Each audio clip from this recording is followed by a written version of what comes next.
Have you ever walked away from a conversation, feeling confused? Not angry, not sad, just confused. Like somehow, you ended up apologizing, even though you weren't sure what you did wrong. The strange part is that these situations rarely start with arguments. In fact, they often begin with someone who seems kind, understanding, even perfect. But over time, something changes. And if you don't notice it early, it can slowly affect the way you see yourself. Here are 3 subtle signs that may be happening. The first sign is intensity. At the beginning, it feels amazing. They reply instantly. They remember every detail. They make you feel important. And for a while, it feels like you've finally found someone who truly understands you. But healthy trust usually takes time to build. When emotional closeness develops unusually fast, it can become difficult to step back and think clearly. The more attention we receive, the more attached we become. And sometimes, that attachment forms before real trust does. That's why intensity can feel comforting, while still making it harder to notice problems later. The second sign is much harder to notice, because it often sounds harmless.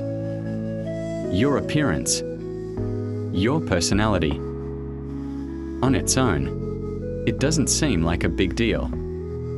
But then it happens again, and again, and again. When you finally mention it, the response is often the same. You're taking it too seriously. I was only joking. And suddenly, you start questioning your reaction. Not because you're wrong. Over time, those small moments can quietly affect your confidence. This is where things become more confusing. Imagine remembering a conversation clearly. You know what was said. You remember how it happened. But when you bring it up, the other person insists that's not what happened. Maybe they say, "You're remembering it wrong." Or, "That's not what I meant." At first, you dismiss it. But when it happens repeatedly, something changes. You start double-checking yourself, replaying conversations, questioning your memory, questioning your judgment. And eventually, you spend more time wondering whether you're wrong than asking whether something is actually wrong. That's why this pattern can be so powerful. But because it changes your confidence in your own perception of it.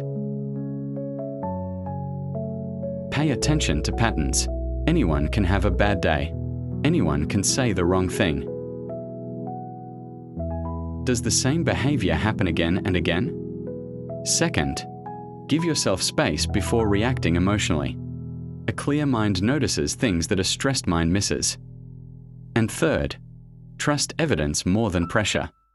If something consistently leaves you feeling confused or unsure of yourself, don't ignore that feeling.